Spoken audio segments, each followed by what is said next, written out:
This is where we left last time.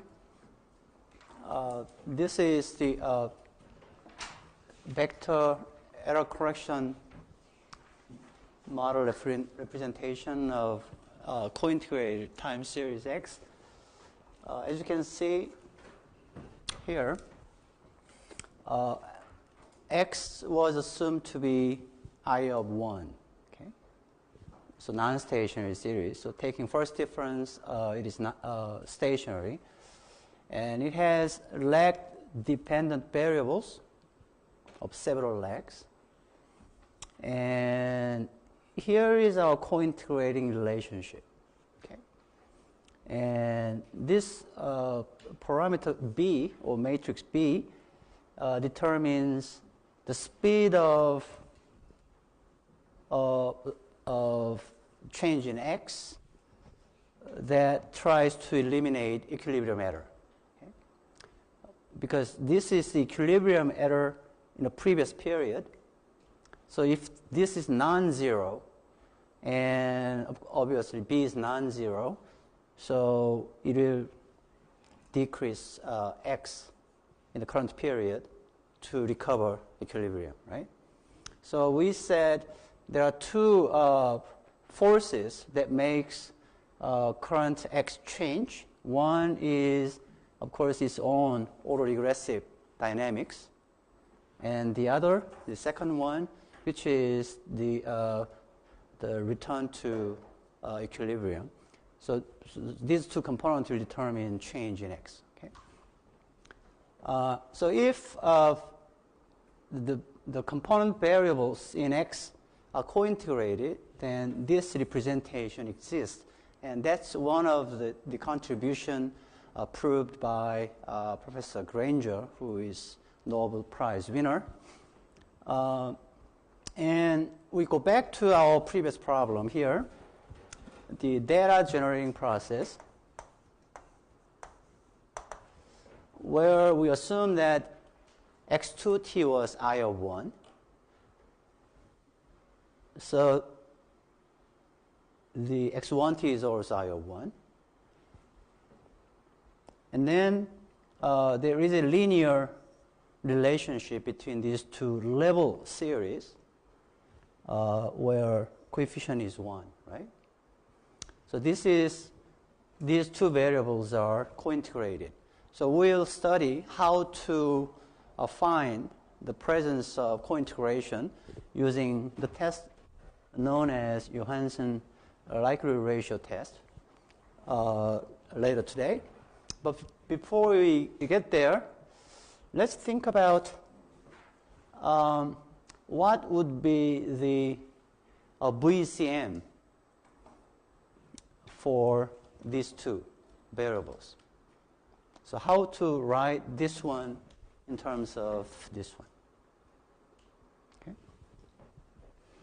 So if you think of change in x2t, change, of course, if you bring this term to the left-hand side, that's delta x2t, right?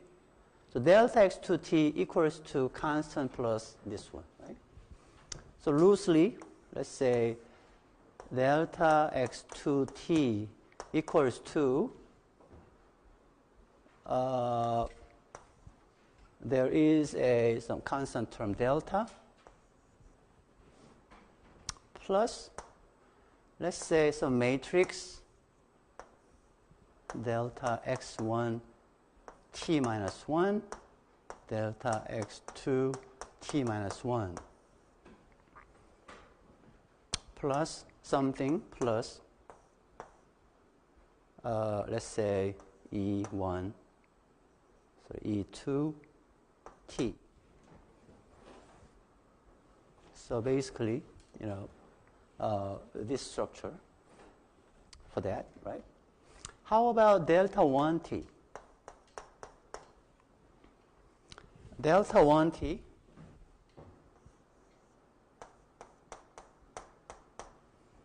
By the way, how to calculate that? Well, you lag this one by 1 period and subtract it from this one, and you get this expression, right? There's no term involving t. So if you subtract this one from by the lagging equation, this term will drop out, right? And then delta 2 x2t plus delta u1t, right? Delta u1t is basically what? u1t minus u1t minus 1, right? So we see that this one is moving average process, right? With coefficient 1. We know this is stationary, right? Stationary. So what is likely to happen for this one is delta 1 xt resembles actually this one, right? So it will have this intercept term. So intercept term will be very similar, right? And then something stationary, right?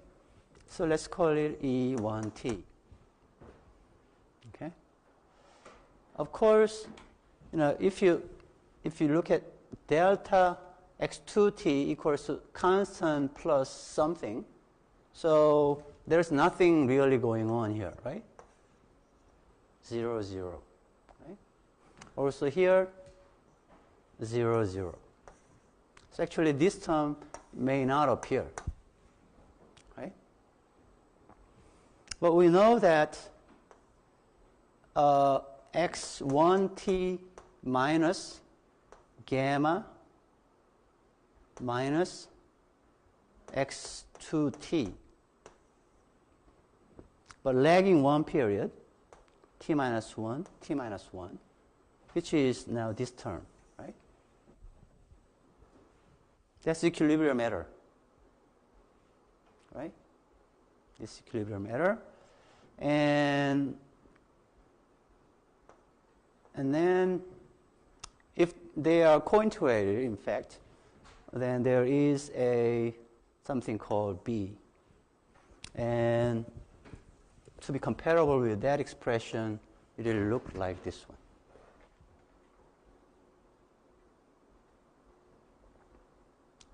So we expect something similar to this kind of equation will be the counterpart of this data generating process. The reason I write this one in this form is, well, of course, we have two-dimensional problem. Okay, and as I said, Johansen procedure can be extremely useful if you have more than two variables. Okay, because there could be more than one equilibrium relationship.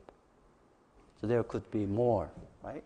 Then B, in this case, is scalar, but in this case, B could be matrix. Okay? Okay. Also, we know that N, number of variables, is 2 in this case, and R is 1, number of cointegrating relationship, which is this one, right? And I said R is less than N all the time. If it is 0, then no cointegrating relationship. If R is 1, then there is 1, right?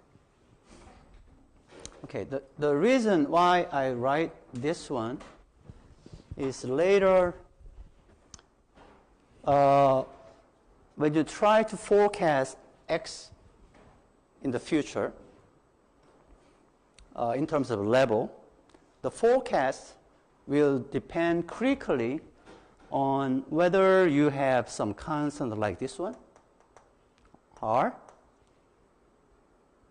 or some constant like this one. You see? You can easily guess why that's the case. Well, if you try to forecast X like that, well, think of just x2, which look like this. We know by now the importance of this one, right? If this is positive, they're more likely to go up, right? If this is negative, then, it's all accident, but because this constant term is always added each time, so more likely to have this one, right? If this is 0, then it may drift.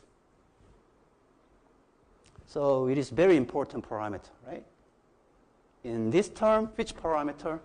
This constant vector in this stationary representation. Okay? And also, the presence of gamma will determine this gap, right? The gap between these two, this one.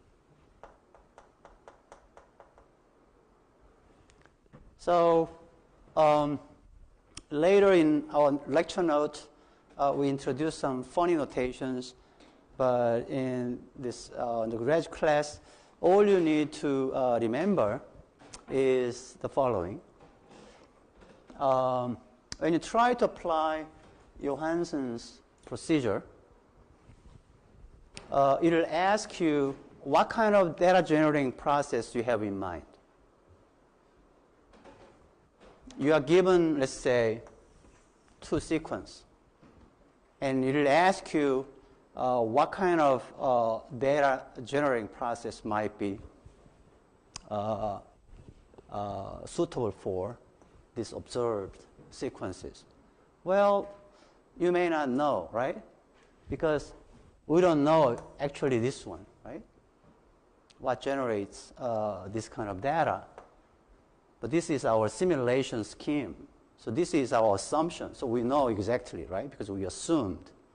But in reality, if you have just 2 sequences, you don't know this side, right? So you have to make a guess, best guess.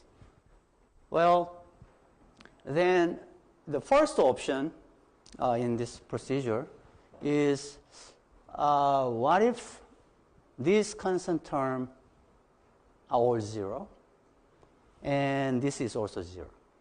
That's first option.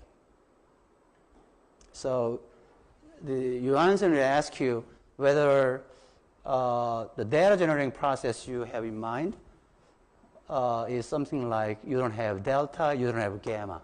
That's option 1. Option 2 is assuming, well, still this is 0. But there is a non-zero, this thing, gamma. Okay. The third option, this is non-zero, this is non-zero as well. Okay. So as it is, looks like our simulated data is more likely to be detected. Will detect the presence of cointegration if you choose option 3, where you have constant term here and constant term here. And there are option 4 and 5. Option 4 and 5 is about here adding, in this case, adding, let's say, psi times time trend. There is a time trend, which is very rare in our applications. Or it may say psi 1 time squared, something like this kind of relationship. So time means straight line, right? And time squared is, of course, cubed, right? So we hardly see this kind of specification. So option 4, including up to this. Option 5, up to this. But we hardly see it, so we are not going to worry about option 4 and 5. instead we'll focus on option 1 through 3. Okay? So having said that, this one will sketch how they do it, but usually, probably you don't actually write this type of code. But basically, just if I explain the procedure, so this is our vector autocorrection model, this or that, right? This or that, same thing. So running a regression of delta x on its select variables. So this is first regression. And save your residual. Okay. And then run this funny regression where x t minus 1. X t minus 1 is, so this is a change, this is the level. Okay. Run a regression and save this error vector. So error vector, this is n vector because dimension is n. And this one is also n vector. And then compute n vector is transposed.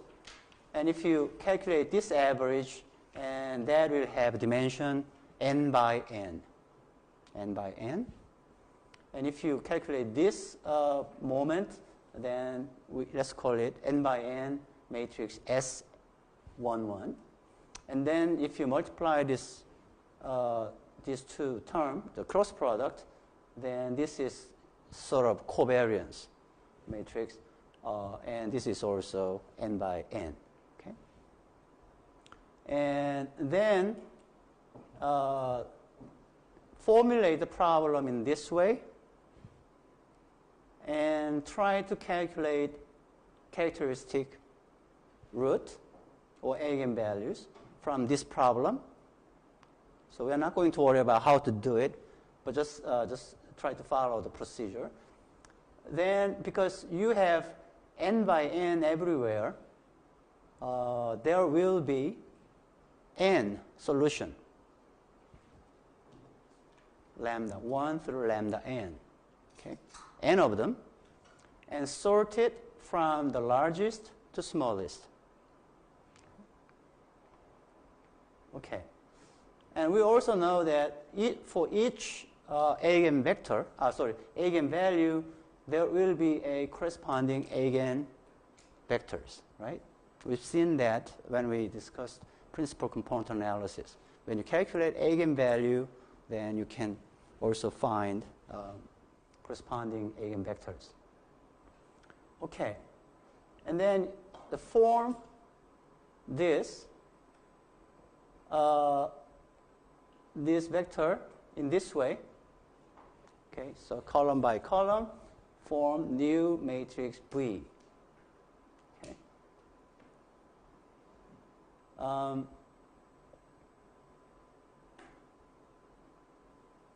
Okay, that satisfies this condition. Okay, then the co-integrating vector. See, where is A?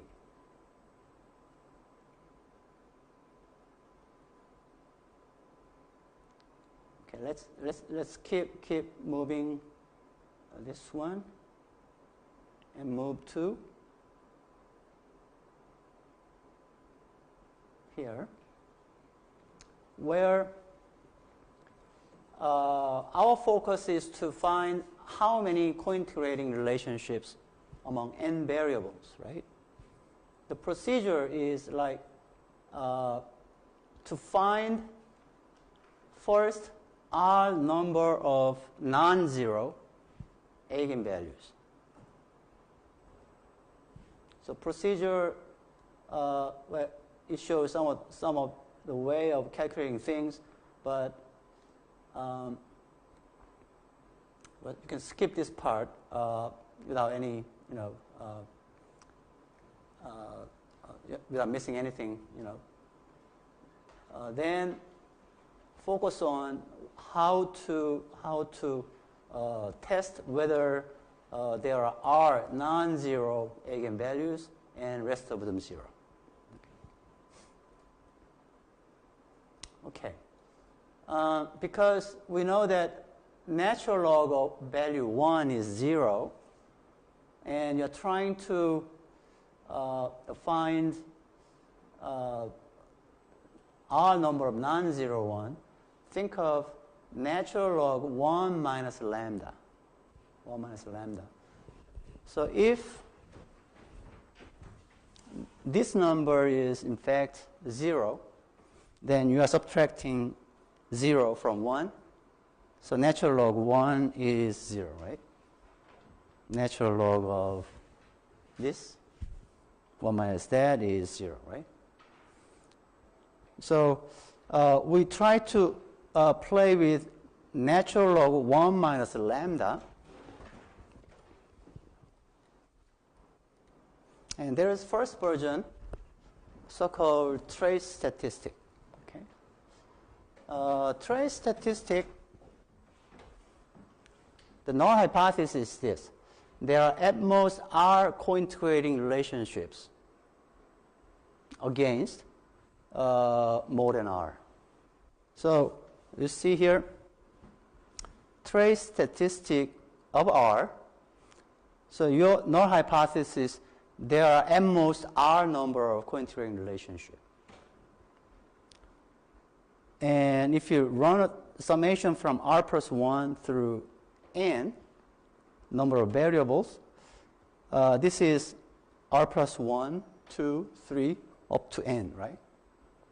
So if these are all 0, then this is going to be 0. And this is time number of observation. So if this is 0 times number of observations, still 0, right?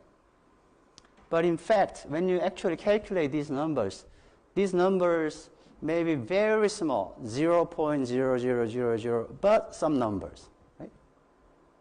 So not identically 0, but we are trying to make a statement probabilistically whether in fact this estimate is 0 over this. Okay. So your first hypothesis could be there is 1, at most 1. And then 2 through n, and then test, right? Because you know what is null hypothesis. This is a right number, or more than R. That's alternative hypothesis. So if you know the distribution of this statistic, then you can make an inference, right? How is the distribution of trace statistic look like? It look more like chi-square distribution, but not exactly chi-square distribution. We call it non-standard distribution, very similar to our distribution of ADF test statistic. So augmented Dickey-Flow test, we said ADF statistic is not t-distributed, although ADF test statistic itself is a OLST statistic. Instead, it is non-symmetric and it has a long left tail. Right? Similarly, if this is a standard chi-square distribution, it may look more like this. Okay. So, your hypothesis is R is 1. Alternative hypothesis, R is more than 1. Okay? So if you calculated lambda from the process shown above, whatever it is, you have n number of this one, right? And calculate this, right? You can calculate this one if you know this one, right? You are setting this one R as 1, for instance, this one.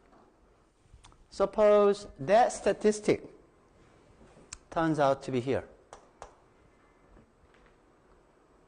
Then this is the p-value, right?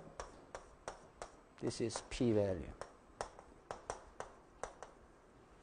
If p-value is big, if suppose your threshold is 0.05, 5% level, but if this one turns out to be 0.75, this area, then you cannot reject the null hypothesis, right? What is your null hypothesis? 1. Right?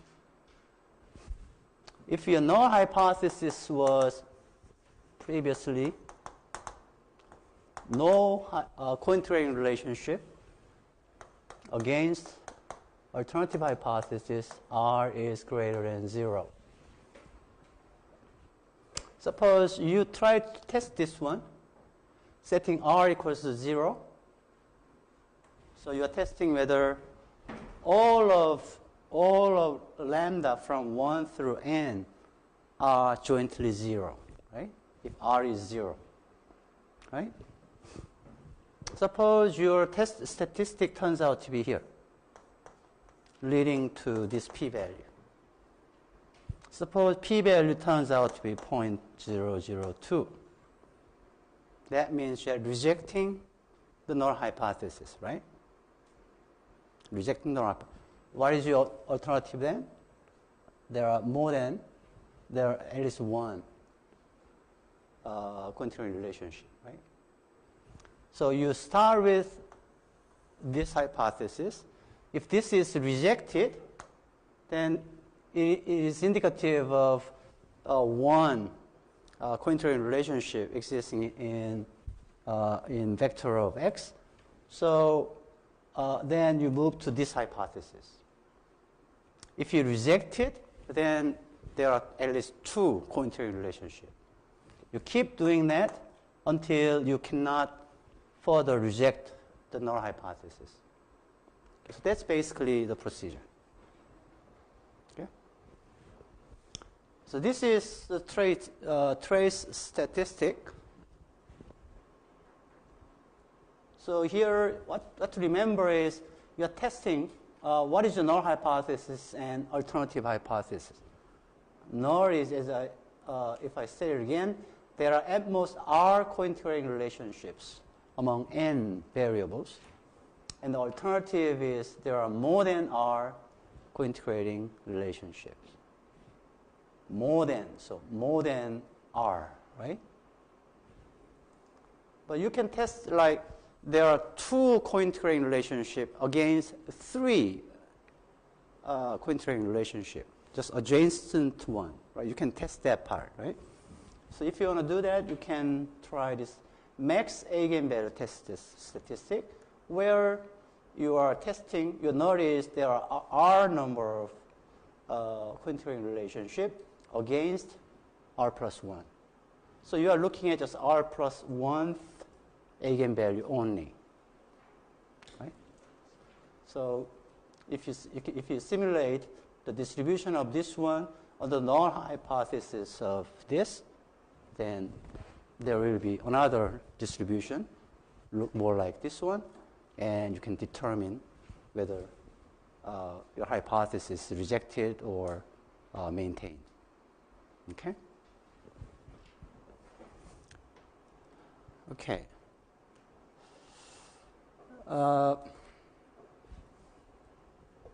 When Johansen introduced his test in the literature, actually he lived in Europe, and many time series published in Europe showed seasonality. So GDP sequence published quarterly, but it may have seasonal peaks. Okay? So if X in level include, let's say, log of real GDP as one of the elements, then you might want to add some seasonal dummy like this one, right? So it's no big deal. It's no big deal. But one thing to mention here is when eViews generate this non-standard distribution, it doesn't consider the presence of other exogenous variable like seasonal dummy variable. And we know that in somehow those exogenous variable with this nuisance parameter may affect the location of this one. Right? So maybe it may be more like this one, but it doesn't handle this kind of case. So this reference point distribution is assuming no dummy or other exogenous variable. So eViews will send you a warning if you include this in your model, right? But most cases, in our analysis these days, we use seasonally adjusted time series, so we don't have to worry about that kind of dummy variable. Okay. And if you are in challenge mode, then you might want to follow the argument here. But here, case 1, 2, 3, and these are in plain word, no constant, case 1, and no constant here, that's case 2, constant, that's case 3. Okay? And case 4, so case 4 include constant, time. Case 5, constant, this, that, or that. Right?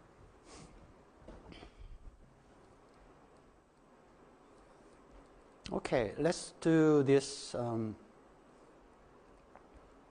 So first, how to generate this statistic. So let's go back to our simulated data.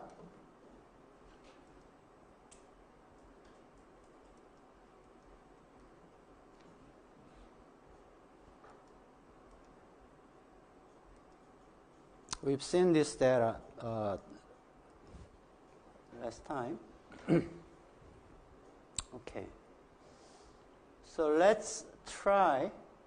Well, the output here is using, I think, all the sample in this database. But because it's the same thing, let's try. Let's do this first. Okay. The first thing is here, view, Cointegration test, and Johansen. Okay. So bring two variables, and then so there are option 1, case 1, case 2, case 3. Okay. And here it says, what are the exogenous variables, like seasonal dummy? And we don't have one, right? So we skip this part. And this lag intervals is how many lags here? Okay. We expect these are all 0, but instead of setting 1, 0, we'll try just 1, 1, right? Because, you know, whether, even if these are insignificant, we know that, you know, having one lag insignificant will not affect your result, right? Because anyway, these are 0, right? Close to being 0. So don't worry about it. So let's try this one as 1, 1. But if you don't know anything about this one and just given this data, then you might try 1, 1, 1, 2, 1, 3, right? Several things. Okay, so option 3, it reads linear deterministic trend in data intercept term in C. Okay. So it says intercept term in co-integrating equation. One says no deterministic trend. That means there's no constant term here. But, and also no intercept term or trend in C, so gamma is 0. The second one, no deterministic trend, so this is 0, but intercept term, this one. Intercept. So if it is the case, let's press this. So this is the result. The first one says trace statistic.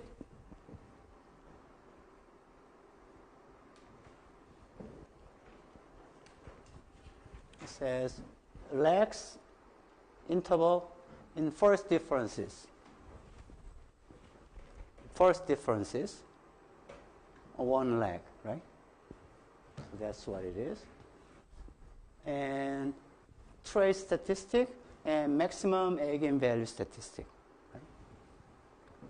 So this is the situation, none. This one. The first one, none. Eigenvalue. So lambda was, the first lambda was this one. And trace statistic turns out 22.15. And 22.15 probably somewhere here. Okay, somewhere here. And what is the critical value at 5%? 15, right? So 22 is about here, and 15 is about here. So less than 5%, right? In fact, what is probability?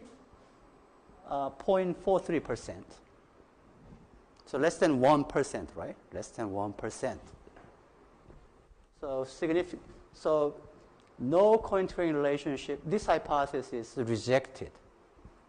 Right? Rejected. And the second one, this one. And trace statistic is 2.11. Critical value is to the right of that. P-value is greater than 0.05. So second, this statistic cannot reject the null hypothesis. So we stop here. So how many? Trace this indicates one cointegration relationship at 5%.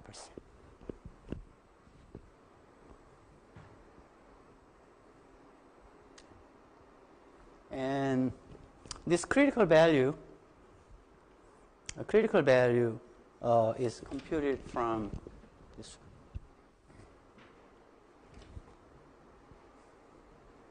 one. How about maximum eigenvalue test? Well, it says this one is rejected. Test statistic, critical value. Test statistic, critical value. So this one is rejected, but this one is maintained. So it says there is one cointegration relationship. Right? So if fine, all we did to this is to feed this one, right? These data. And we chose our specification as case 3. Then you will find it, right? Okay. Now, let's try again. Accidentally, although we have some positive numbers here, suppose we assume that there is no intercept term in VAR. No intercept term in VAR. This is VAR part, right? This is cointegrating equation part. No intercept term in VAR. So this is incorrectly specified, right?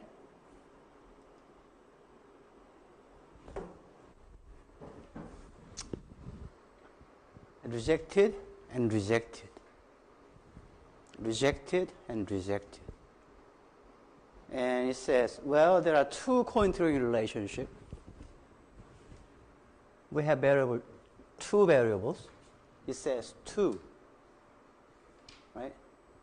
So what it finds is, in fact, well, it concludes 2 variables are stationary, which is totally incorrect, right? So if you happen to choose incorrect option, then even though there is a strong cointegration relationship between these 2 variables, you may falsely reject that, right?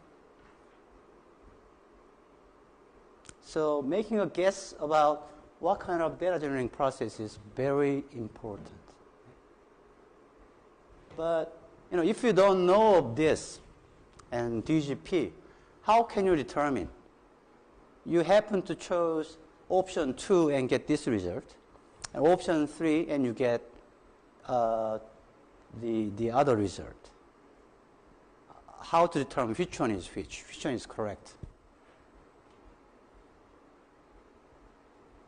Well, if you really have to find cointegration relationship so that you can go on and you can finish up your project, then you hide this result and report only result from option 3 and go on.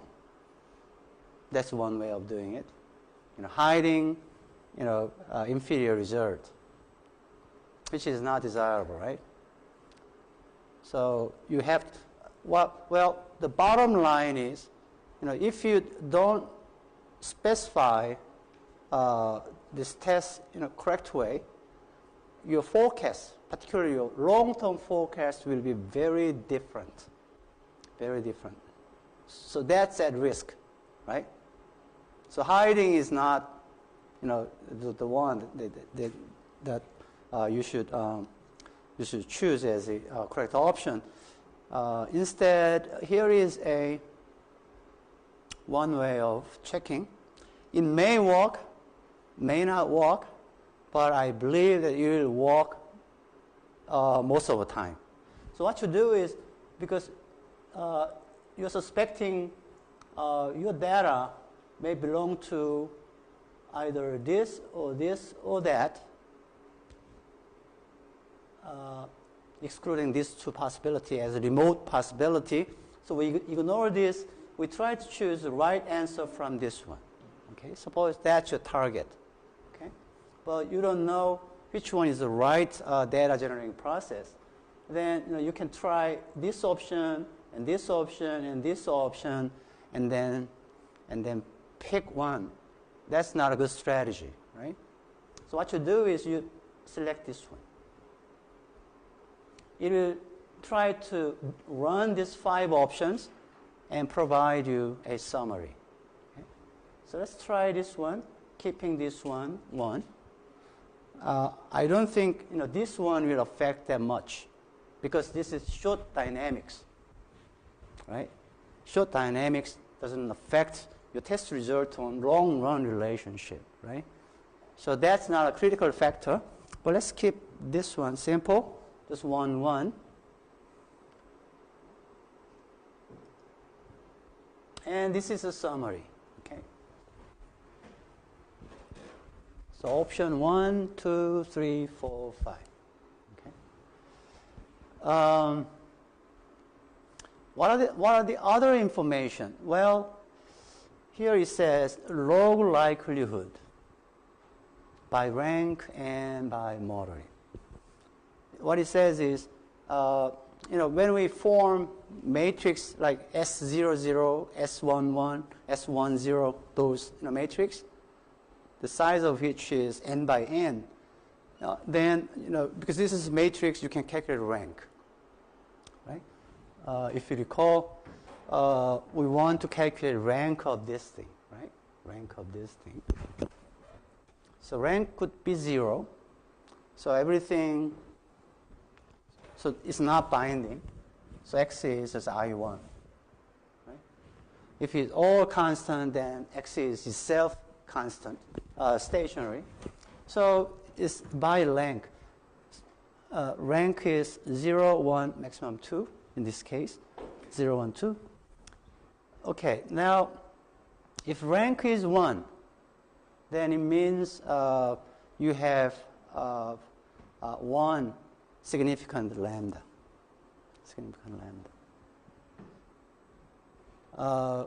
This is what we call log likelihood function, likelihood value. So if you assume this is distributed multivariate normal, which is big underlying assumption of Johansen's method. So Johansen's method assume these are multivariate normal. So when you actually estimate this type of model and plot this one, if it doesn't look like the one from multivariate normal, then your assumption is violated. So whole test may be violated. But many people in practice, tend to ignore this part. Just, pretend that this is something less a problem and focus on test result. Okay. So we don't look at this part. Instead, we look at archaic information criteria. What this thing does, we all remember, archaic information or Schwarz criterion try to find a model that fits data better, right? That explain or describe data better. While it tried to penalize when you introduce too many parameters to be estimated, right? So AR1, VAR1 versus VAR2 plus that, VAR3 plus that. You're introducing more parameters, right? So you're penalizing that part. Which one is the smallest in this criterion?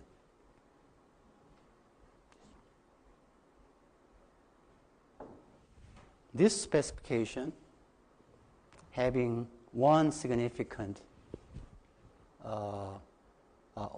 one rank, which corresponds to one cointegration relationship. Well, if you look at Schwarz criterion, you find here and there. So don't agree, right?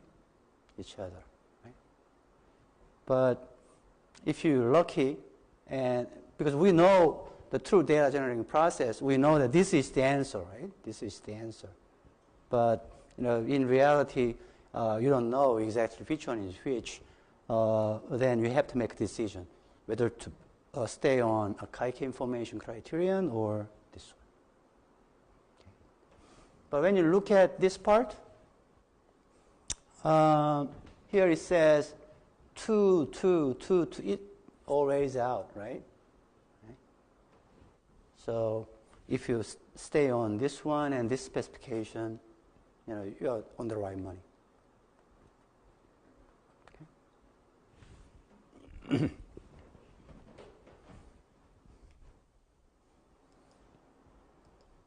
Okay.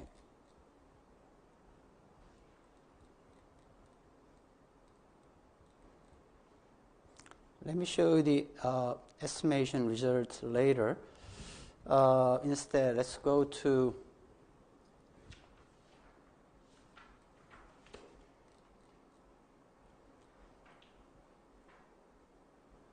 this case, where you have no intercept term here, rate of drift. So delta is 0. So you expect these are 0, right? So we assume that this is 0, but this is 4.5. Okay. So we have data x1, t3, yes.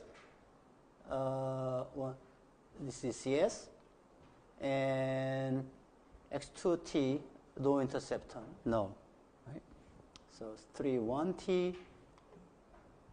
Then we know that because this one drops out, so there's no constant vector, right? So this one. So which case, which option? Option 2, right? 2. Okay.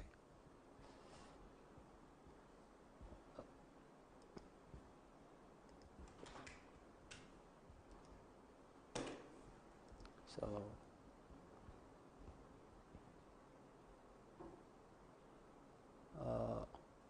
option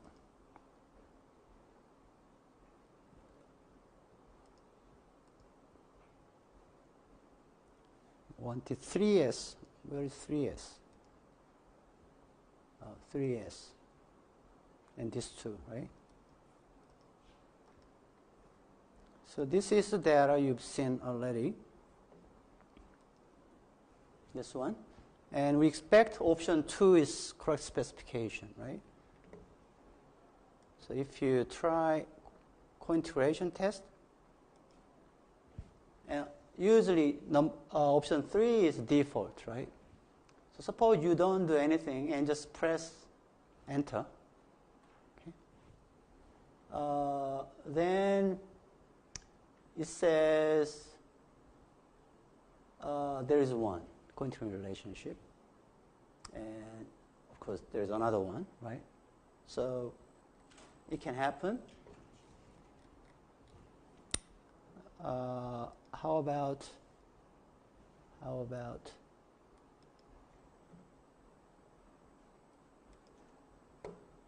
2 and same, right? Same. How about case 1? Then it said there is no cointegration relationship, right? So disagree, right? So 2 or 3. So we try it again. Take a look at summary. But this time let's make it this 1. Okay. Suppose you are lucky, find that matching number. 0, 0, as you've seen, right? 1, 1, right? If you look at here, where? Now here. See? And how about here? Now this side, right? In a previous example, we found one here, here, and then some there, right? But this time we find here and then some there, right? But we know this is the answer, right? This is the answer. So if you start building on some experience, then you can probably see that this is more reasonable picture than this, right? Actually, it says it's confused, right? It's confused, but very big difference, right? So probably stick to this one.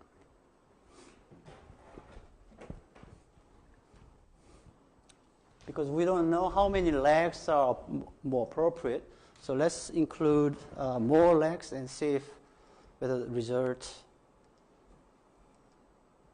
is sensitive. So let's say 2.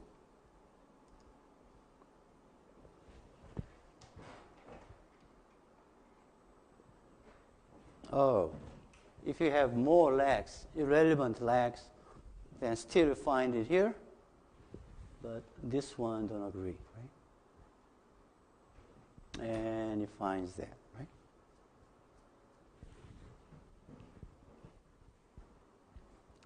So magically, there's no magic dust. You have to rely on your experience in this case. So if you have more than 2 variables, like exchange rate, stock price, and interest rate, GDP, or inflation in a vector, then many variety could happen, right? So when you try to build your own model, then try to look, examine, the previous literature and see if how they, design the model. That probably give you some clue, because that researcher probably tried million specifications, million combinations, and come up with his result. So try not to start from scratch. Try to build upon someone else's result, if available. Okay. But at least we see that, if you reasonably specify things, then you should have some confidence that you can actually find the true story, right? Okay, when you're done, our lecture notes go through the estimation and forecasting. Okay, now what is our sample size? Sample size is 301. Okay, so let's take first 200 observations as a data in sample, and rest of them out of sample. Okay. So here, quick estimate VAR. Now this time cointegration. Okay.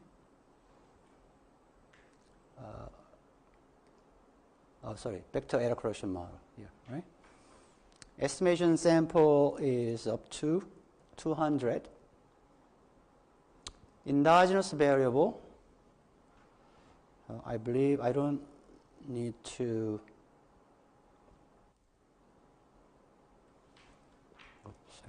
x1t, 1, yes, x2t, 1, yes. So first two series, right? This one, non-zero, non-zero, okay? And this one is 1. No exogenous variable, like seasonal dummy, right? And cointegration part, we specified as 3, right? Because this data, we found 3 is the right one. Number of cointegration relationship, we found it 1, right? So you have to specify 1 here and 3, and then press it. Okay. So now try to see if it makes sense. Okay. So what is the equation here? Well, delta x1t, this one,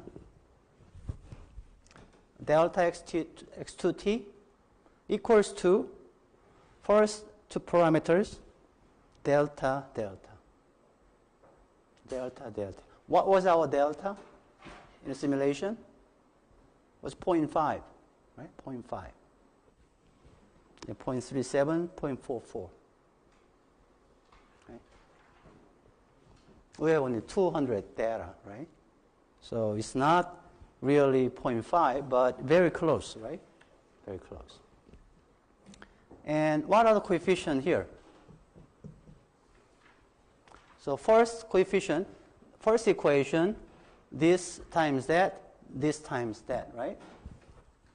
So this times that, first equation.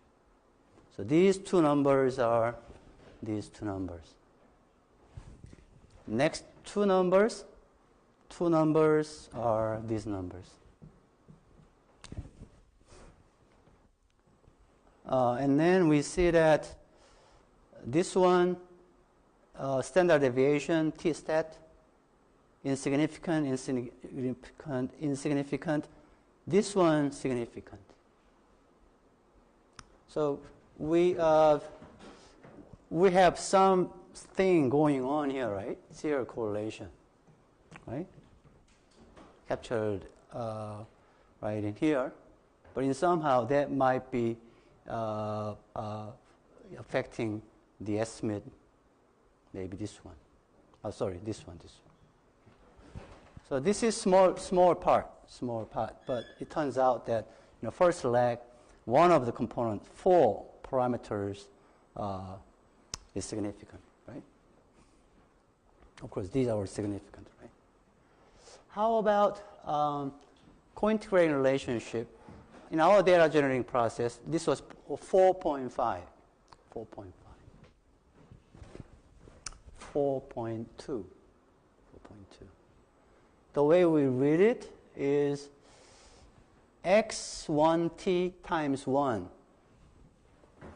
x1t times 1 minus gamma minus 1, right? Minus 1. So our usual writing is x1t equals to 1.0 x2t plus 4.2. Right? So what is that expression? This one at leg t minus 1. T minus 1. Right? So this is equilibrium error at t minus 1. Right? T minus 1, right? Equilibrium error. What is coefficient B?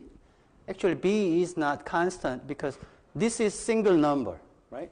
Single series, equilibrium error series. And you have 2, right? So it has a dimension 2 by 1. 2 by 1, 1 by 1, so make it 2 by 2, right? 2 by 1, right? So first number, second number. So equilibrium error will affect first variable? No. Right?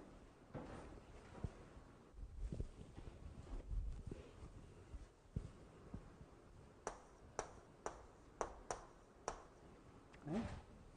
So this is B1, this is B2. So this one is not significant.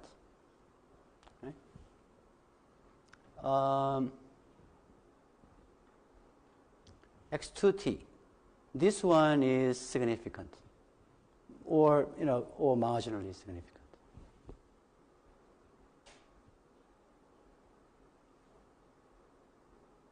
But let me check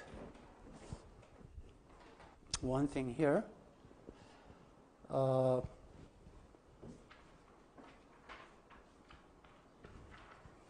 I expected this one is not significant, so let's increase sample size. Use whole sample. Yeah, actually, this is the result I expected. If I use the whole sample, now this one is negative and significant, right? This one is not. The reason why I said this is expected to be 0, well, the driver.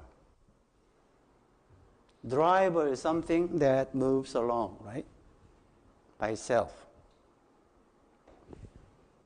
But this one is tied to x2 by this equation. Right? So x2t will move, and then x1t will be tied to that, right? Maintaining long-run relationship. Sometimes deviate, sometimes get close, sometimes the other way around, okay, right? So this one is expected to be 0. So if you run a regression and found something is 0, then that variable is more likely to be the driver of the whole system. Okay? So I didn't know until today that when I decrease the sample, it will destroy this feature. So let's try something smaller. 250 this time.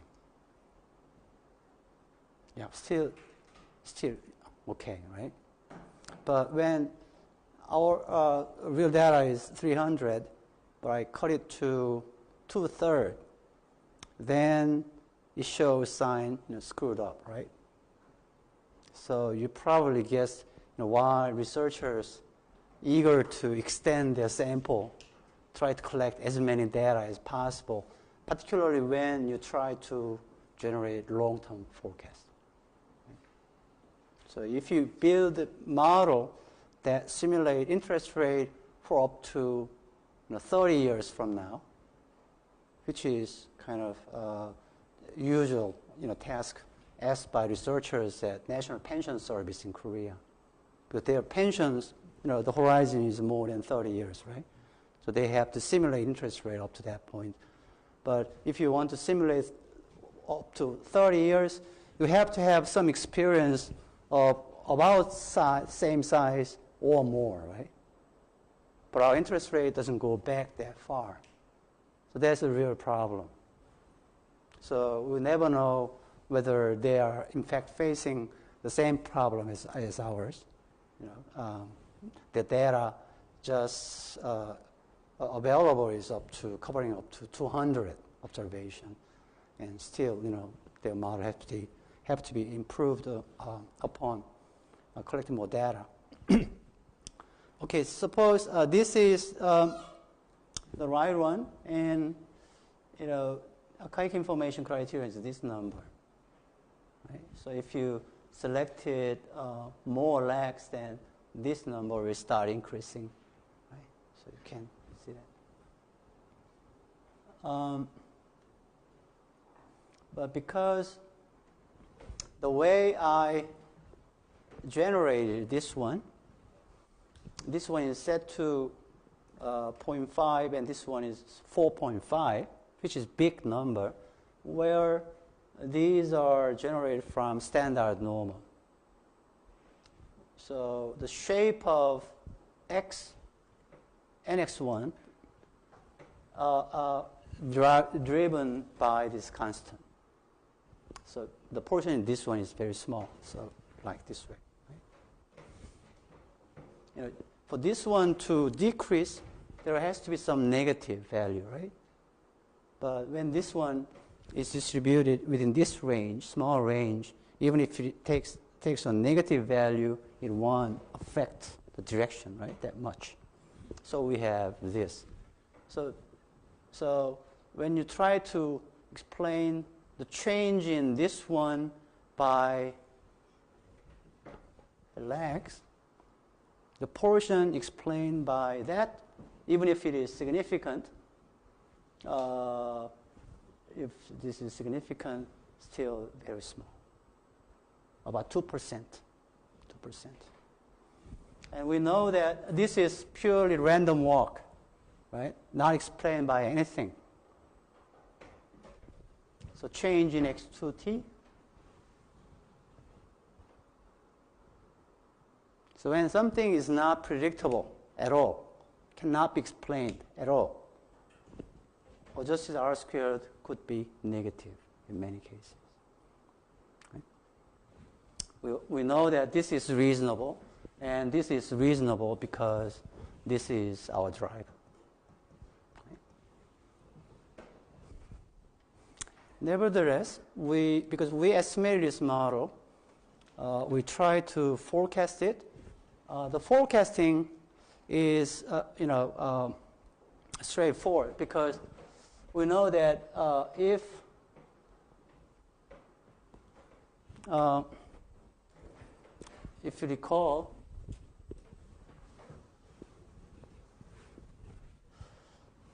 if you have vector autoregression in level,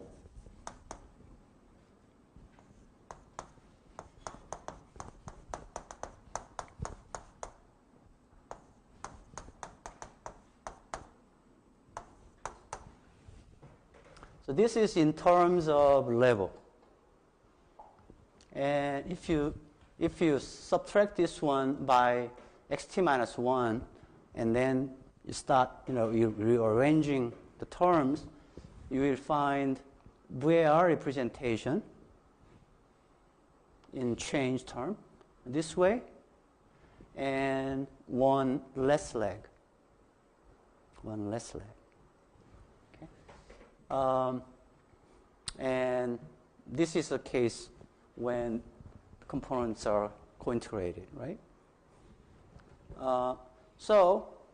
And also we learned that there is a matching of these coefficients along with that. So in practice, if we estimate this parameter, then you can recover these numbers. Then, we have data at t minus 1, and draw from multivariate normal distribution, and then simulate, right?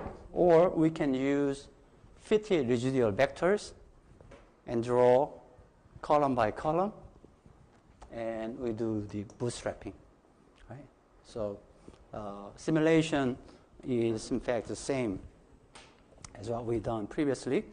And also, if you want to see this result in terms of equation,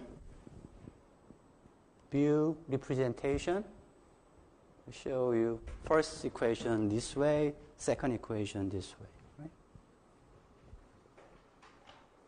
So where is the error correction term? Here. x1 t minus 1 minus this times x2 t minus 2, x2 t minus 1 minus 4 point something. Right? Net.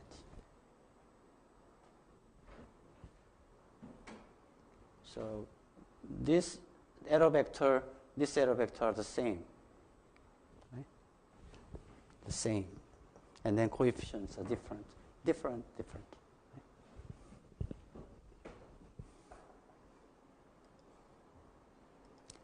Now you can try this proc, make model, actually writing that equation you've seen, the representation. And then we will solve. And we use sample up to, here, stochastic first. Bounds. And here is our sample. Right? So let 95% band is the same. So if you press it, and it's done. Okay, want to take a look at first one. First variable, upper bound, lower bound, and the mean path.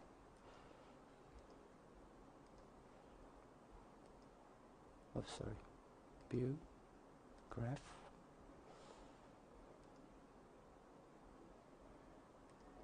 Yep. So it picks that route, right? So if you aim that differently, then you probably miss this part, right? So this is version 1. You're going to take a look at the second variable.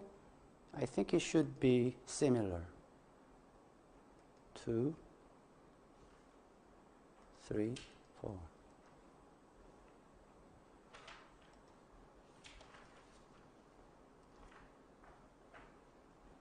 Oh.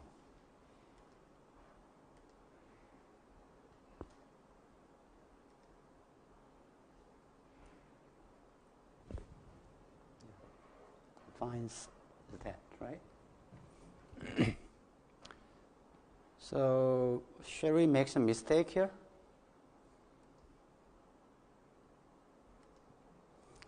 Okay, suppose we work with x1 t3, x2 t3. Estimate VAR.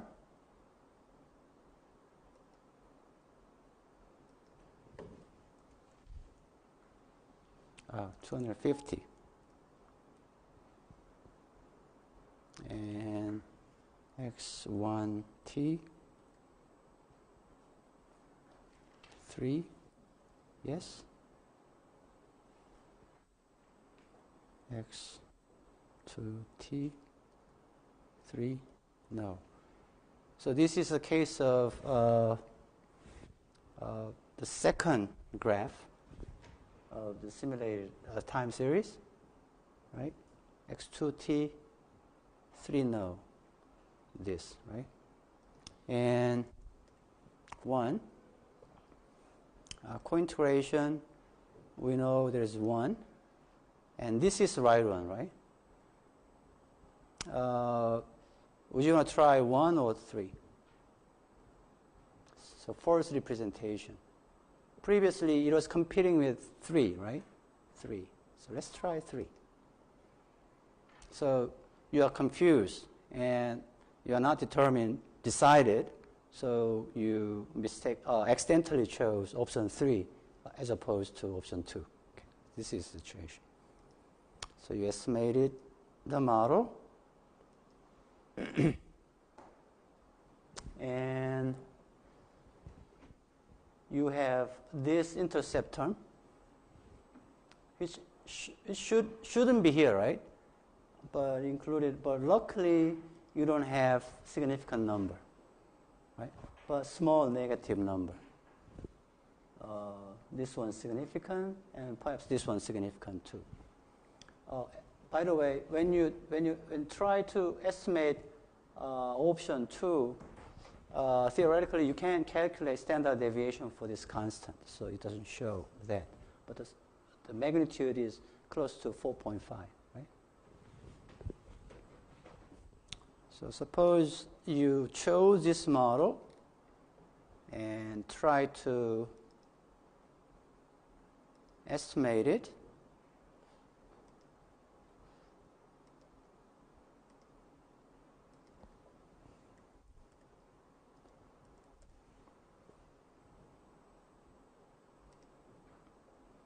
Okay. 3, high, low, medium.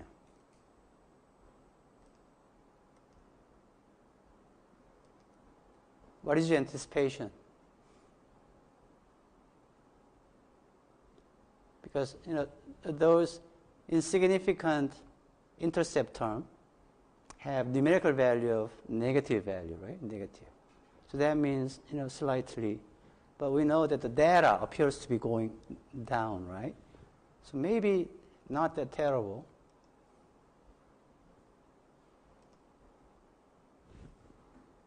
Well, very lucky, right? Very lucky. But because of this variation is big, it gets bigger, right? Well, that's about mistake you can tolerate, I think. But just in case you find something small positive, then you are aiming this direction, right? While data is drifting downward.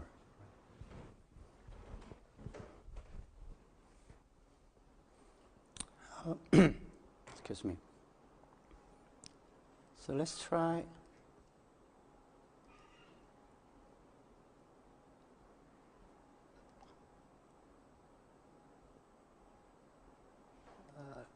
This one. Let's try no interceptor instead. Suppose we chose that.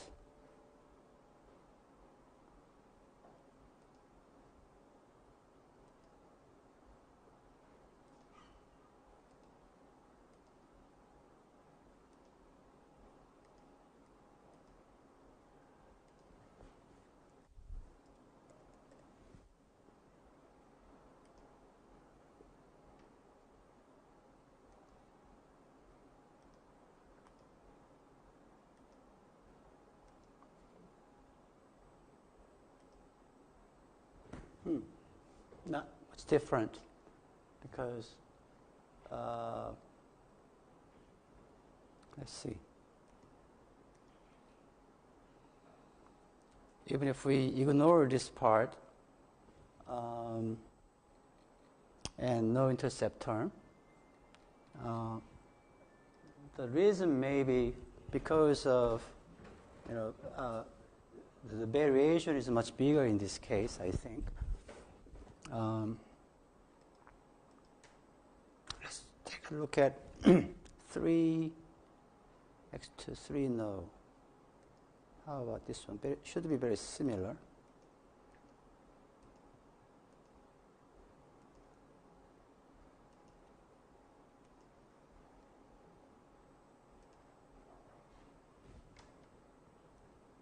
Well, the second variable is obviously over-predicting, right? This one, while data goes this way. So if you chose the second option, probably you'll probably see the similar thing because, this first option is ignoring this part, right? Ignoring this part. So the first variable, driver, because driver is going, by itself, and nothing to worry about gamma, right? So it was going through that average like this way. But the second variable, you have to have gamma to make correct prediction, right? So if gamma was there, then probably your forecast could be going this way and bend gamma.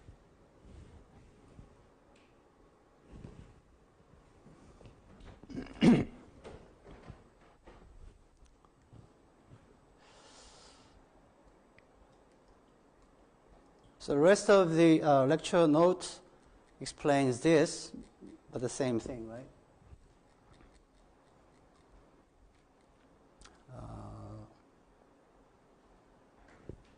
Actually, accidentally, I was doing the same thing at 250. Pretty much accidental, right? But yeah, this one. So because you are still doing assignment 2, so don't worry about this one. Okay, but my intention was to force you to do this kind of clicking by yourself to build some experience by using any of your favorite vector time series. Like in this case, I downloaded this data from Bank of Korea, which is dividend yields, which is defined as dividend divided by price. So this could be cost P and a dividend, and this is a monthly series. So you have to go to because the month-end stock price is available from Bank of Korea or other sources, but dividend series, monthly dividend series, is hardly to get, right? So you have to check their definition of this one, where you got this ratio and you know where to get this, then you can recover this one, right? So if you recover this, then you have two series, one price index, one dividend index. Okay? And as you can see, this ratio, dividend price ratio, is stationary. Right? So if dividend price ratio is, let's say, constant, but sometimes it has error, right?